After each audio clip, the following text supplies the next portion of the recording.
నమస్తే. కూతురికి పెళ్లి చేయడం తల్లిదండ్రులకు ఒక సవాలు, అదొక అగ్ని పరీక్ష.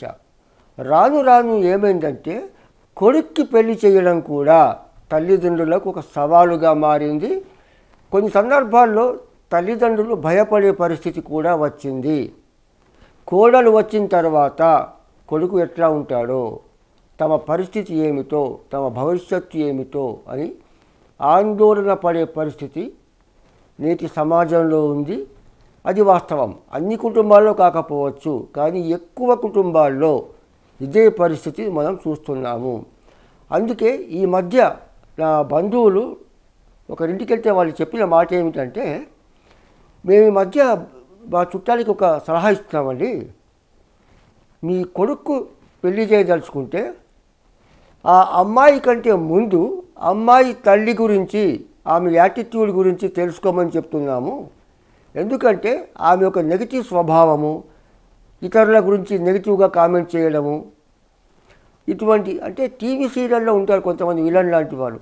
అటువంటి స్వభావం ఆ తల్లికి ఉంటే కనుక ఆ కూతురు కోడలిగా వస్తే కుటుంబంలో అనవసర కలహాలు, సమస్యలు వచ్చే ప్రమాదం ఉంది. కాబట్టి ముందు అమ్మాయి కంటే కూడా అమ్మాయి తల్లి గురించి తెలుసుకోండి అని చెప్తున్నారు. ఇది ఒక్కరే కాదు, చాలామంది నోట నేను ఈ మాట విన్నా. ఇందులో అవాస్తవం లేదు, అబద్ధం కూడా లేదు.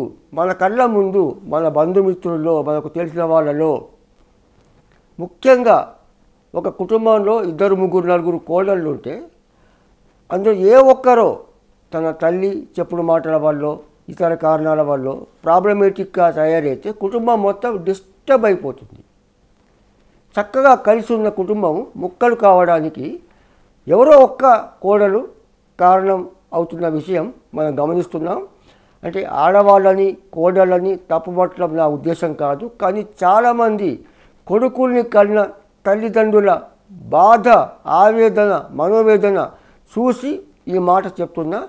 కాబట్టి అమ్మాయిలు, మీరు ఒక విషయం గుర్తుపెట్టుకోండి. మీరు ఒక 20-25 ఏళ్ళు పెరిగిన తర్వాత అత్తవారికి వస్తున్నప్పుడు భర్త, అత్తమామలు వాళ్ళని సమానంగా చూడడం అనేది మన సంస్కృతి, మీ బాధ్యత అని తెలుసుకోండి. ఎవరైనా చెప్పుడు మాటలు, చెడగొట్టు మాటలు చెప్పి మీ అత్తారింట్లో గొడవలు పెట్టుమని సలహా ఇచ్చినా కూడా అవి పాటించవద్దు. ఎందుకంటే కలిసి ఉంటే కలదు సుఖం అనేది మీరు దృష్టిలో పెట్టుకోండి.